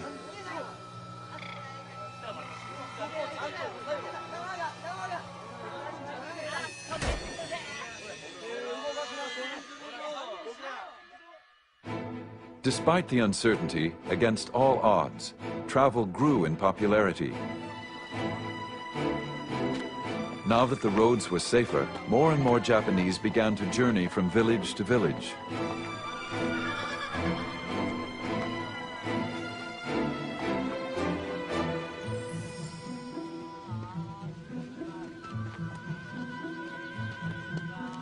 The most traveled road was the Tokaido, which ran for 300 miles from Kyoto to Edo. 53 rest stops dotted the highway. And so these post towns along the 5 great roads of Japan grew up to be very substantial towns themselves. They had inns, they had brothels, they had restaurants, they had places that sold medicine. There essentially grew up a post-town culture. People in the Tokugawa period, they were driven by a curiosity. People were beginning to think about Japan as a nation.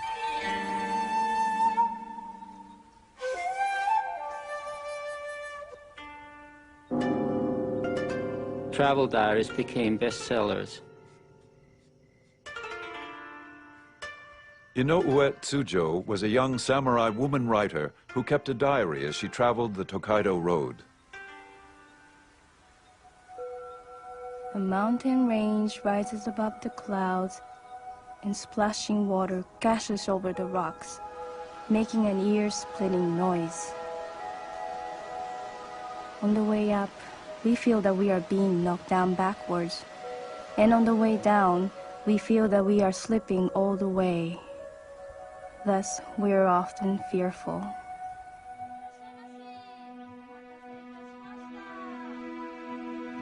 Inns along the way offered welcome respite to travelers like Tsujo. She was on her way to Edo to serve in the residence of a high-ranking samurai. Although Tsujo traveled on official business, accompanied by her brother, she still encountered disturbing difficulties. All travelers faced strict regulations, but women had an especially hard time. It was very difficult for women to travel in the 17th century. Firstly, because they had to get the permission of the household, who usually thought they would be better cleaning and cooking. And women's travel permits were much more elaborate. Many checkpoints wouldn't permit women to pass because women had to have a thorough inspection, they were body searched, and many checkpoints didn't have female officers to conduct that body search.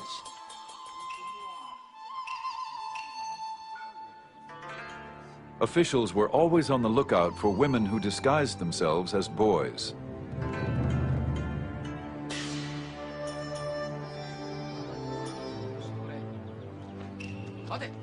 When Suzhou arrived at the barrier station, she was ordered to appear before an older woman guard.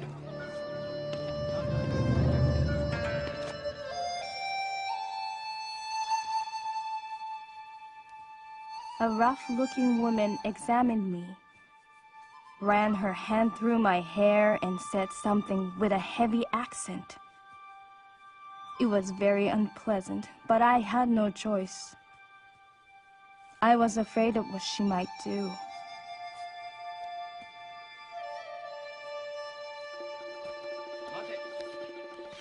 At another post, she experienced difficulties due to the wording of her permit. When I presented my official document at the barrier, they refused my passage. Because in the permit, I was only identified as a woman, rather than a young woman with long open sleeves.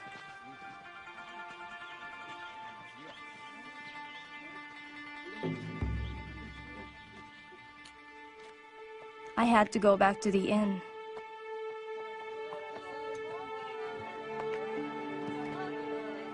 I was heartbroken. Suzhou worried if she would be allowed to continue her journey. It was a sleepless night, as she wrote in her diary. My tears darkened the light of a candle. How restless I feel. Everything is depressing beyond description. In the dawn around 4 o'clock, I heard travelers gathering around and calling each other. A horse neighing and the sounds of stirrups. I feel envious. I have spent days and nights brooding over the obstacles facing women.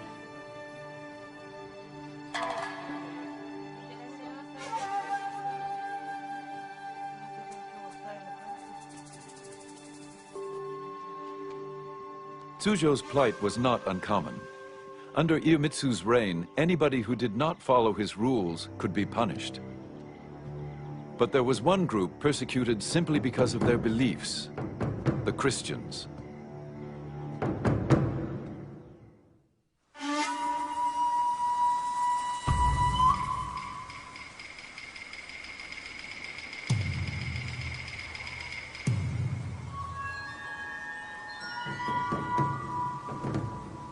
The shogun Iemitsu offered rewards for the arrest of any Japanese who preached or practiced the Christian faith. Any informer revealing the whereabouts of the followers of priests must be rewarded accordingly. If anyone reveals the whereabouts of a high-ranking priest, he must be given 100 pieces of silver.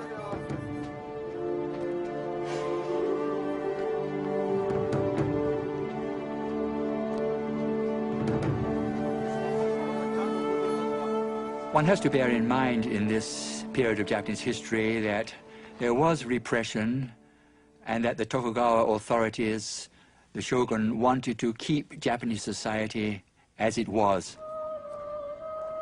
And that did lead some people to believe that Christianity was subversive and was upsetting the social framework, the social pattern of Japan.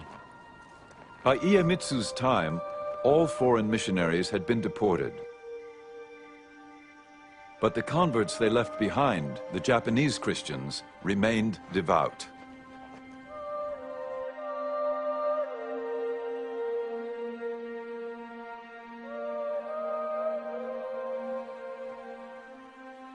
For many of the Japanese Christians, the faith ran very, very deep indeed, especially in those areas where Christianity had really set down roots for 3 or 4 generations.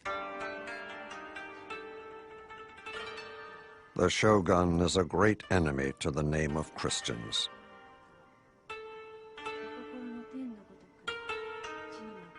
A European merchant observed the growing persecutions.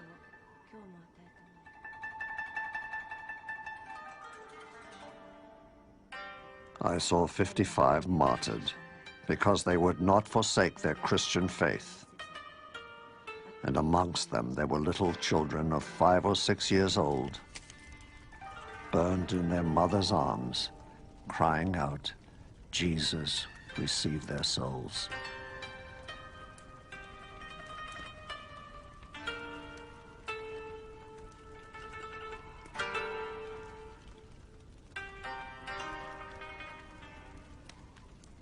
I would say the third shogun, Iemitsu, I think became morbidly pathologically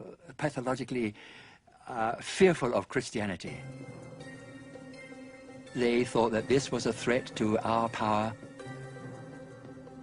They put out all the plugs, so to speak, to eradicate Christianity. Christianity was said to be evil, a wicked religion, subversive religion. And so that is why they took such extreme steps to eliminate the religion. Despite the persecutions, Christianity had struck a chord amongst many disaffected Japanese. They grew defiant, even willing to be martyred for their beliefs. I am a Japanese and Jesuit brother. I have not committed any crime, but die only for having preached the religion of our Lord Jesus Christ. I greatly rejoice to die for this cause. For me, this is a great blessing. I guarantee and affirm that there is no other way to salvation except by the Christian path.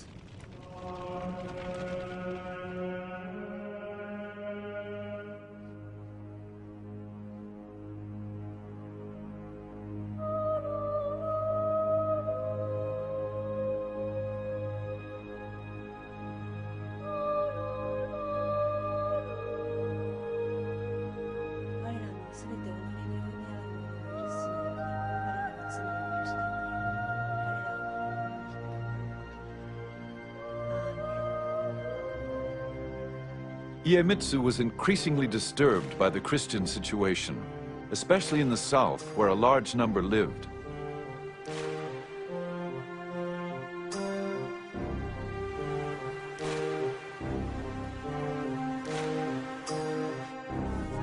Even worse, many of the Christians were former samurai, now forced to work as laborers or farmers.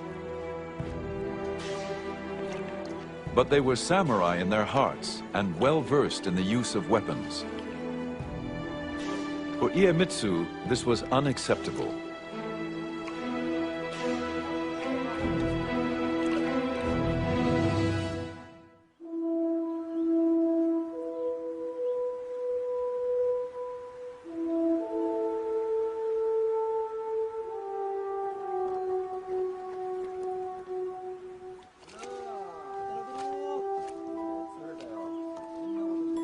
The shogun's iron hand extended to every detail of a peasant's life.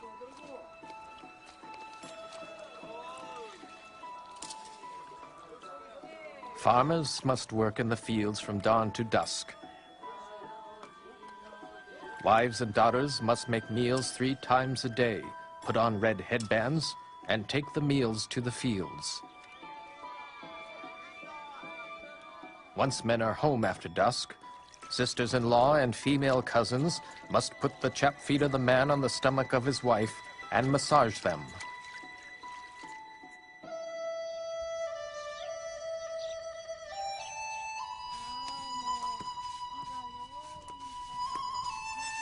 If the shogun's intolerable edicts weren't bad enough, the farmers were also heavily taxed. There were taxes on windows and shelves, a head tax on each newborn child, and a whole tax to bury the dead. The farmers were taxed in rice, the currency of the day.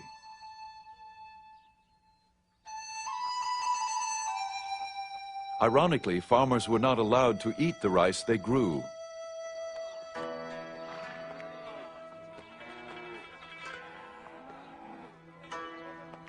These taxes were collected by the daimyo to finance their elaborate processions to Edo,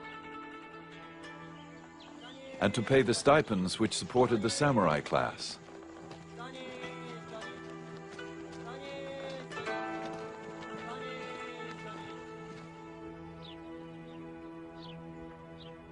The farmers were in dire straits, as a Japanese writer lamented.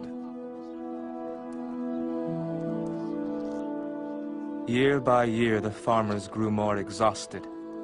How could they sustain life itself under those circumstances?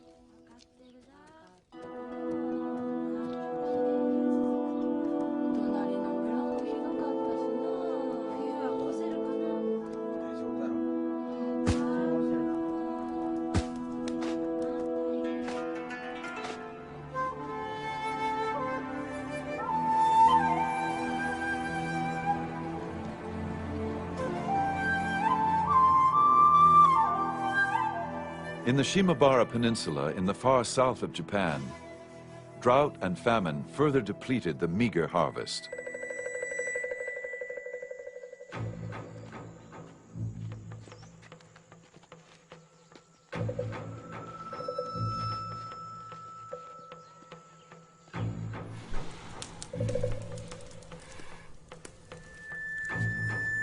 Those who could not pay the taxes were punished severely. In mid-December 1637, a single event ignited the long smoldering fuse.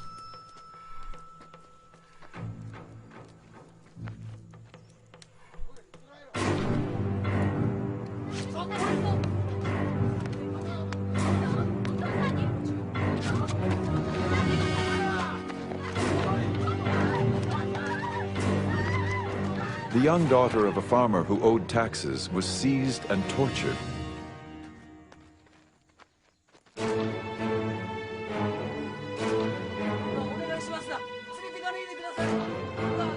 Furious with grief, the father and his friends killed the local governor, and the whole village, samurai, peasants, and Christians, rose in revolt.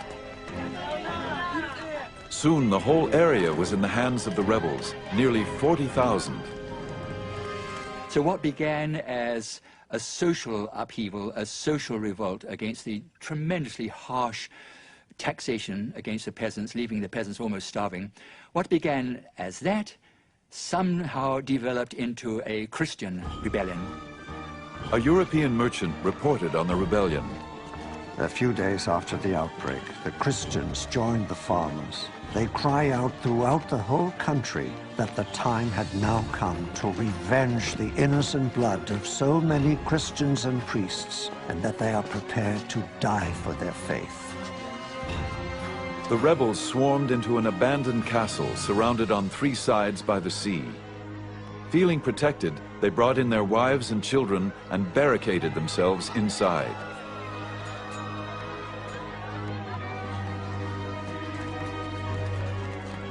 This was very upsetting. The peasants, who were the lowest of the low, the poor people, they had no right to rebel. And not only had they rebelled and revolted, but they were doing darned well militarily.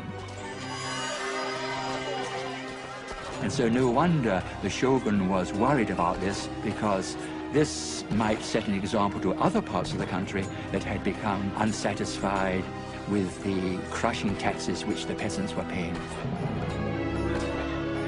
The shogun didn't tolerate dissidents, especially any who looked to Jesus for help. He sent his troops to Shimabara to quell the rebellion. But for 4 bloody months, even as food ran out, the rebels managed to hold off the government attacks.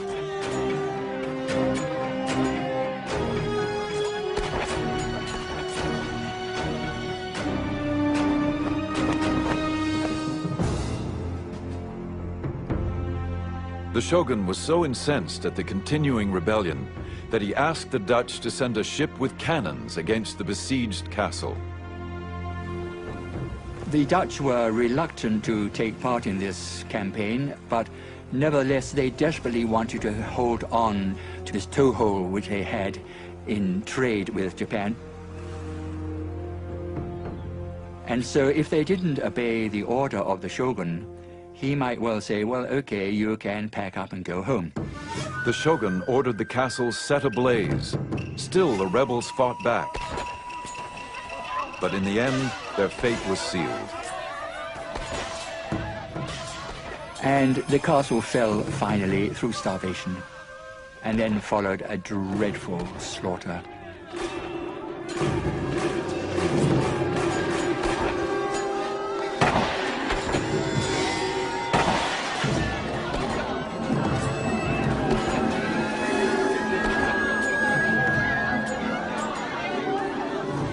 And that was the last battle, really, in Japanese history.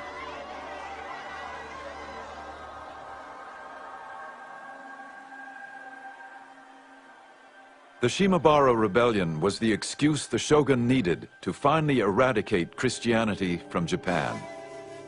The shogun decided draconian measures. We will cut off Japan from all Christian influence. Now, how can you do that? We will isolate Japan. These foreigners, of course, so much trouble, I suppose he was thinking. They are an unnecessary complication to our life. So why not try to preserve Japanese society as is now? We don't want changes. The third shogun issued laws restricting travel outside of the country. On penalty of death, no Japanese could leave Japan, and those who were already abroad could not return. To ensure his edicts were obeyed, he destroyed all ships of seagoing capacity. Then he forbade the entry of any ship of European origin. Only the Dutch were allowed to stay and trade, but with severe restrictions. The maritime restrictions are designed to prevent any unauthorized contact with the outside world. They're designed to control trade, and they're designed to prevent Christian missionaries from reaching Japan and being able to proselytize. And they form the bedrock of Tokugawa foreign policy for the life of the shogunate, which is sometimes called the beginning of the isolation of Japan. Two years later, in defiance of the shogun's ban, an official Portuguese trade delegation arrived in Japan.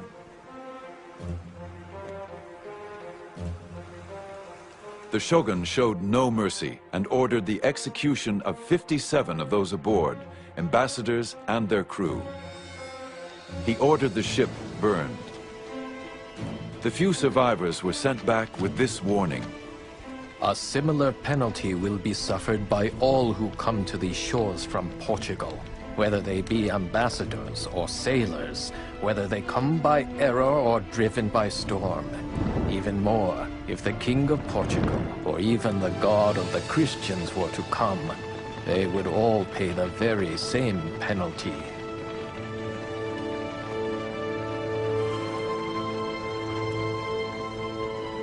The doors of Japan clanged shut and were not opened again to the West for 200 years.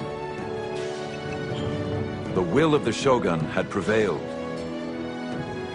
But many wondered how this isolated empire would survive in a rapidly changing world.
Early on the morning of July 2nd, 1853, a Japanese fisherman reported a strange sight.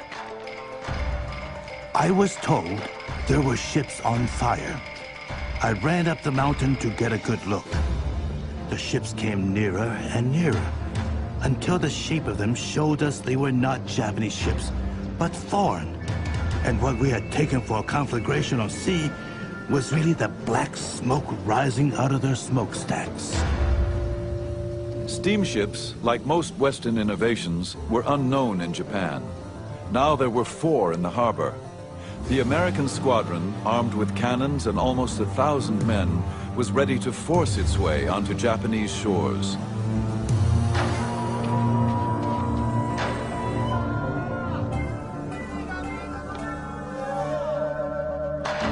Japan was a land shrouded in mystery, a warrior society ruled by the powerful Tokugawa shogunate. They had successfully kept the West at bay for over 200 years. But now the Western powers demanded entry. Could the samurai nation repel the industrial might of a determined West? These are the memoirs of Japan's secret empire.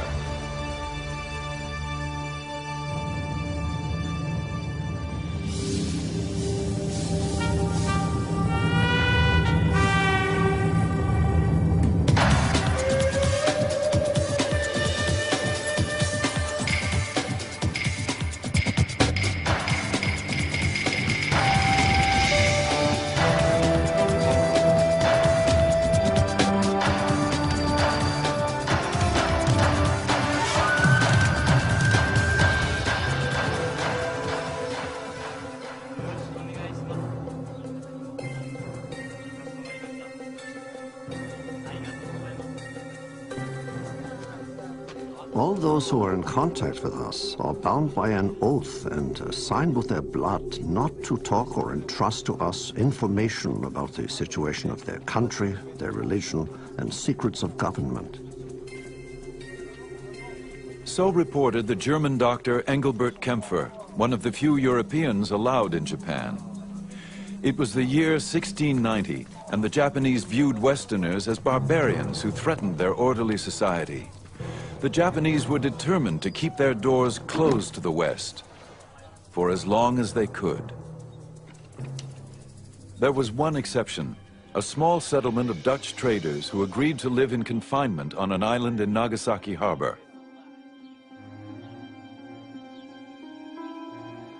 For over 200 years, this sequestered trading post would be Europe's only window to this impenetrable land.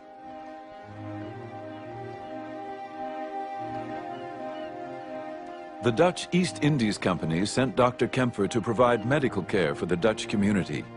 He was also asked to gather information about the everyday life of the Japanese. It would not be an easy task.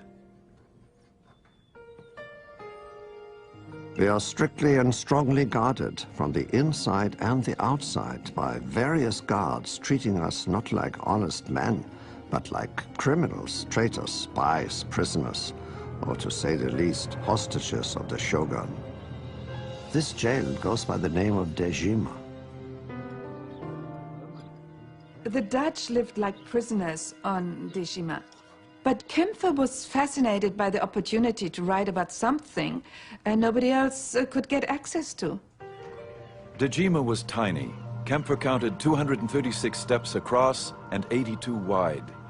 There were never more than 19 men allowed on the island at a time, and never any Western women. Far from home, the men did what they could to transform the unfamiliar Japanese-style buildings into a little touch of Holland. They placed chairs and high tables on the woven grass mats, replaced futons with poster beds, and insisted on being served Dutch food rather than eating Japanese.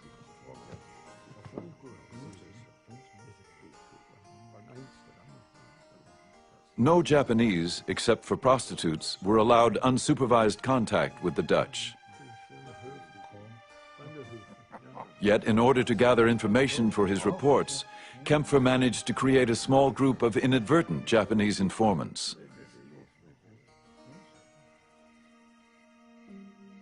I served them willingly and without charge in my profession with medicines, while cordially serving them European liqueurs. I questioned them about local matters, nature and secular and spiritual topics, with total freedom.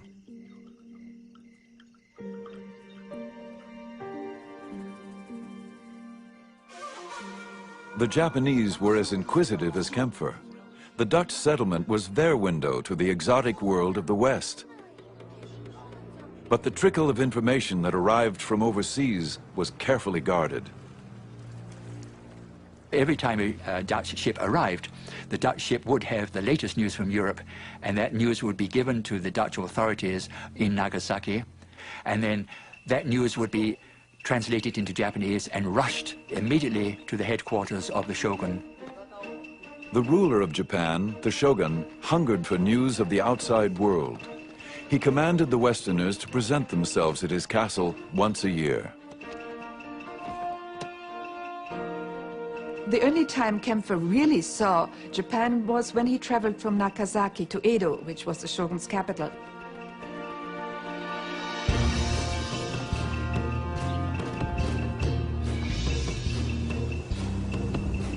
The road trip to Edo gave Kempfer revealing glimpses into the world of the Japanese. He recorded every detail of his month-long trip.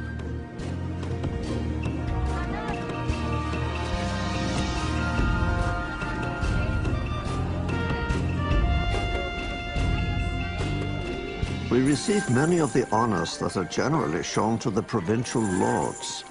The roads are swept with brooms and water to keep the dust down. In the houses bordering the road, people kneel behind the blinds, watching our procession in profound silence.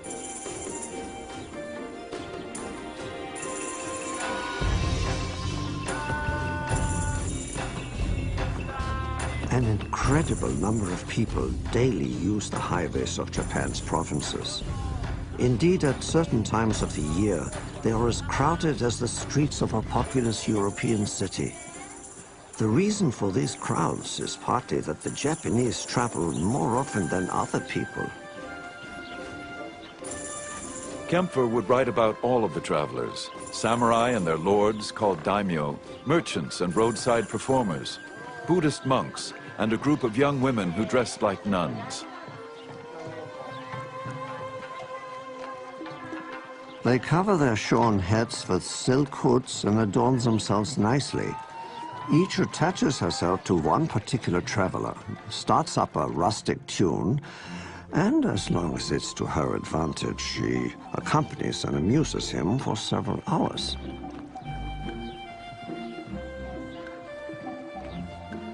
As the road traffic grew, so did the number of merchants who catered to the travelers' needs.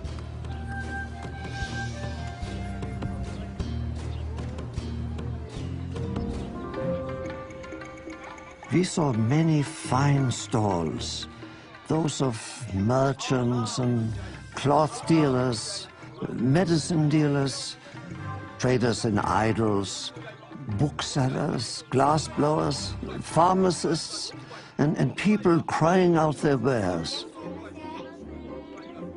There are countless humble inns, roadside food stalls, sake or beer taverns, cake and sweet stalls along our road. Outside tables also have a variety of biscuits of different colors and shapes on display. They are pretty to look at, but are generally so tough that it is difficult to move one's teeth if one attempts to chew them.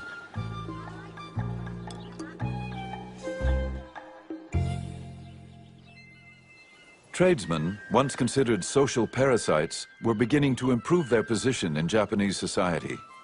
Successful street peddlers became roadside merchants, who would eventually build bigger stores and even move to the cities.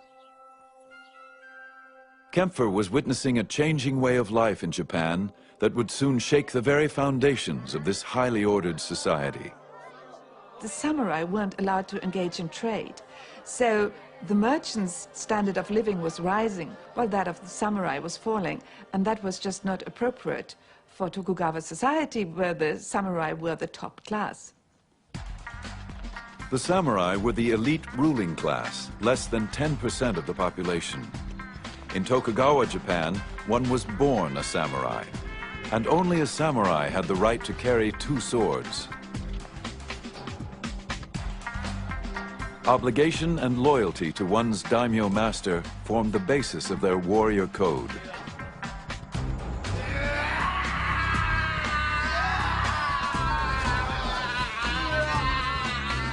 But now, in an era of peace, the once privileged samurai faced an uncertain future. There were no wars to fight, and many daimyo found it difficult to keep a full army on staff. While higher-level samurai could find work as civil servants, other samurai were not allowed to work in occupations considered beneath their class.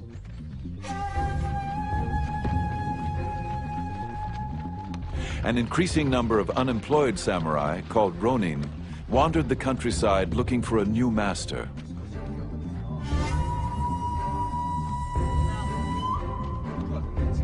The search for new opportunities led many to the cities. And there was no more rapidly growing city than Edo, later to be known as Tokyo. Edo was the capital of the Tokugawa shogunate and Dr. Kempfer's destination.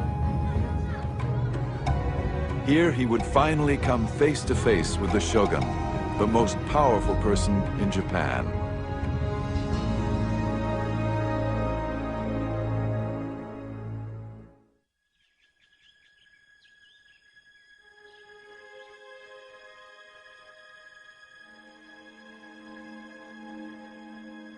When Dr. Kempfer arrived in Edo, he was sequestered in guarded quarters for 2 weeks.